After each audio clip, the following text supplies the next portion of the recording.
So y'all, we're continuing the discussion on the Chad Daybell Preliminary hearing, and I finally have made it to day 2, and so we are going to be talking about some of the things specifically in this video about Melanie Gibb's testimony in relation to the questioning by John Pryor. I just want to talk about some things that I saw that stuck out to me. So first of all, let's talk about how the note it started off on. Judge Eden says, "Now look, before we get started, I just want to say to everyone in the courtroom and out there to the public that the only person whose mic and information we couldn't really hear was John Pryor. I went home and listened to it, and you did a bad job talking into the mic, so can we clean that up today?" Now, of course, Chad has to sit here and use his podcasting expertise and reach over and handle John Pryor's microphone. And so there's that going on. So even once he did that, I just feel like John Pryor kind of just sits back and he's like, "Can you hear me now? Can you hear me now?" You know, almost like it's intentional. So overall, I felt like Pryor was kind of pandering to Melanie, and I also felt like we saw some similar patterns in Melanie's behavior and her answers that we saw from the days prior when she was being questioned by Mr. Wood. So one of those patterns is the fact that Melanie seems to skirt around certain words. Remember, in her first testimony with Wood, she did not want to say the word zombie, even though she so freely used that word before in like media interviews. Well, I felt like the first line of questioning, which was about this preparedness camps that she went to and whatnot, she did not want to use the term like end of times, apocalypse, you know, things like that. You know, she just skirted around it to kind of just make it, you know, sound like it was something a little less than maybe what it was. Now, another thing I thought was interesting is when Pryor continues to push about, you know, like, well, wasn't there some kind of like religious undertone to these meetings? Like, you know, come on, let's get into it, Melanie. And she wasn't having it. It was like she slammed her Louis bag down on that table and pointed her finger and said, "Well, your client was speaking at him." And, you know, she gets cut off real quick with that. And here we see some of Pryor's theatrics, you know, probably what we're going to expect to see from him in the courtroom. And he's like, "I wasn't asking you about that. I'm not asking you about my client, you know, and I would like you to quit shifting blame and just answer the question." And, you know, I did think it was interesting on her part that she went that route. And then, you know, to hear him snap back was also interesting. But I'm like, isn't that what this case is all about? Shifting blame. Now, let's just talk about John Pryor for a second and how he kind of maneuvers in the courtroom. And when I say that, I mean, y'all, he's just sitting at the table right now. You know what I mean? Like, we haven't even seen him in, you know, an actual good line of, you know, questioning and a trial or anything. But he really has this knack for commanding the attention of everything going on. He quips a couple of times like, "Oh, I'm sorry, Judge, I was distracted. I heard someone talking over there." And, you know, "Melanie, why are you looking over at Mr. Wood?" And, you know, "Why is this?" And da-da-da-da-da. And I think that, again, this is just showing us what we can expect from him in the courtroom. I get that none of us probably like his client, but I also think he's going to be one of those attorneys, one of those defense attorneys that puts up a very theatrical, you know, pit bullish type of a defense. Now, finally, in regards to that question about, you know, "Look, Melanie, what was the religious undertones?" You know, she gives some answers that I feel are watered down, and she's basically like, you know, people, you know, testifying against, you know, some of their beliefs, and that could be from dreams or scriptural and things like this. You know, she, in one aspect, if you watched her in her interviews that she did, she was very gung-ho about like, "Oh, this is what we do when we talk about zombies and all this kind of stuff." And now she's really watering that down, and so I'm not sure where that's coming from. If this is, you know, is this coming from her waking up out of the fog she was in? Is this coming from coaching, which we'll get into in a little bit? You know, I don't know, but I'm interested to see where it goes. Now, another thing that I thought was interesting during his line of questioning with her is he does get her to confirm that she is LDS and that she identifies with that religion. Now, I think this is interesting because I hear from so many people that are just like, "I've never heard of this stuff that they're talking about," you know, and I'll get into that in just a minute here too when they kind of round back out to that. But I do think it's interesting that he is setting the stage to get her to confirm that. Then he also asked her, do you have a disorder with memory? Do you have a disorder with hearing? And I think that those questions are very interesting, and I think they will come back later, probably to haunt her, but definitely we're going to see them come from him again for some reason. Now, to round it back out to the LDS stuff again, at one point Pryor's asking Melanie about some of these events that she was talking at or attending, and they were being hosted at, an LDS church. And, she's talking about the preparing of people and just kind of how that intertwined, but she's very quick to say, no, there's no affiliation there. Almost like it was like the LDS was just sponsoring it, and Pryor even says that. He's like, so they're sponsoring this event. But there's this distinction she's trying to make, which I think is very interesting because, again, I think there's a very blurry line there, and whether that's intentional or not, I don't know.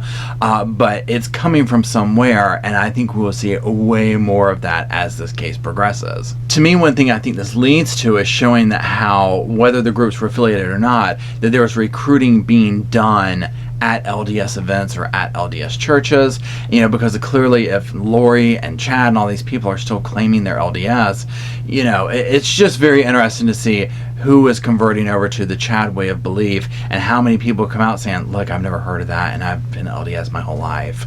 So we shall see on that. Now, there's other parts that I found interesting. Number one, Melanie seems to be a little bit more short-tempered today. And now, honestly, even when she's short-tempered, she still seems really nice. But there were some things that he was asking her that she got very much like, yes, yes. And I felt like some of those things were maybe things that she didn't like talking about, and maybe she was embarrassed, maybe she didn't want to. But one specific thing was about her and Lori's friendship. And Pryor's walking through her meeting Lori, and he's like, so it was an immediate friendship, and she's like, yes. And he's like, would you even call it sisters? And she does not want to admit to that word, and later in questioning she'll come back to that again when he tries to push that definition on their friendship. But it's almost like she's kind of like, you know what, I'm not close to this person anymore, maybe, or I'm, don't want to have any affiliation with her, so I hate having to admit that, yeah, we were best buddies for a while. Now, the biggest part of this, for me at least, was Pryor breaking down and walking through the aspect of her lying to police officers and having in no doubts, no nothing or other, black or white type situation, no gray zones, that yes, she lied, this is when she lied, this is how long she let the lie go on in regards to kind of covering up for her having JJ. And Pryor establishes through questioning, look, it was like late November that this initial lie took place, and it was like December 6th, somewhere around there, that she corrected that. So it was like 10 to 12 days that she let this go on. Now remember, the lie that I'm talking about is during the whole debacle of Lori and Chad calling her and saying the cops are going to call you and this is going to happen and da-da-da-da-da.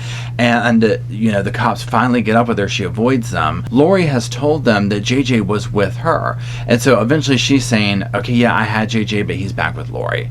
Now she will go on to say that she was doing this in order to shift, the attention back to Lori and things of that nature. But nonetheless, for me, it still shows that she lied and covered up in that moment and let that go on for like 10 to 12 days. Now, the next thing that goes hand in hand is he starts talking about, well, look, have you been offered a deal like immunity, to wipe out your charge for lying to an officer or anything else in this case?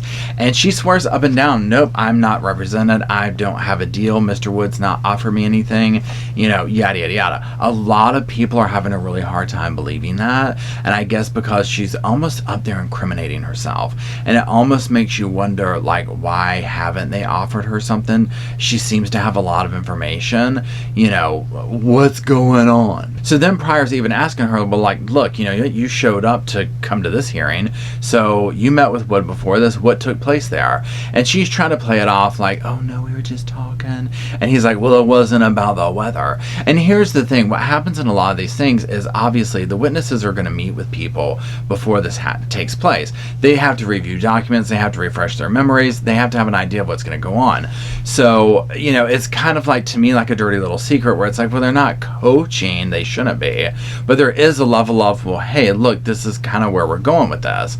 So the vibe that I get off of it is that, you know, she is working with them, but maybe not getting anything out of it because she's saying she's not. But also, they might not have anything in writing. And so she can sit here and technically say, well, no, nothing's happening, you know, but maybe insinuations are being made. I don't know. You know, I just have a hard time believing that that's not the case. But I think that she is kind of being privy to that, and she is giving all the information she knows. And she even goes on further to say in this line of questioning, you know, that, yeah, you know what, some of this was done, and this is specifically about the phone call, but she also knew that that recorded phone call she was going to place would be used at some point for evidence.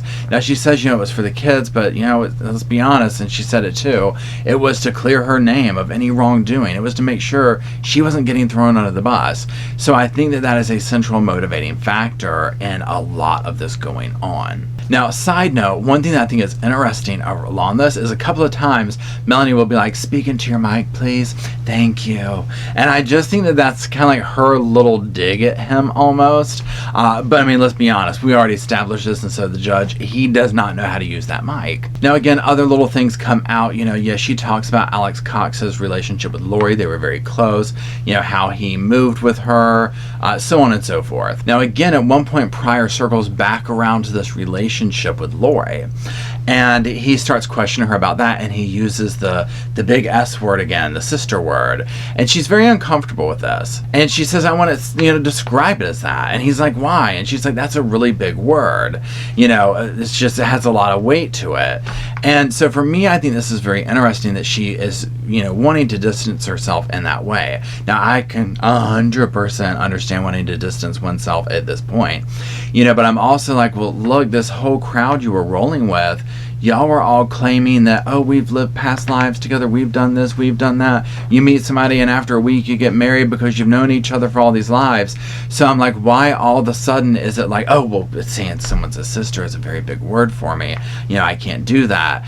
I think that aspect is really, really interesting, and I think it's very telling because I don't believe it. He also talks about that visit that Melanie and David made that notorious weekend that we all know about now. And he brings a couple of things up with this, and he's talking about the dynamics between, you know, the relationships of Melanie and the kids, you know, and he says, look, he's very heavily insinuating that, look, you know what, Tylee didn't like you and you didn't like Tylee, and she won't ever really agree to that.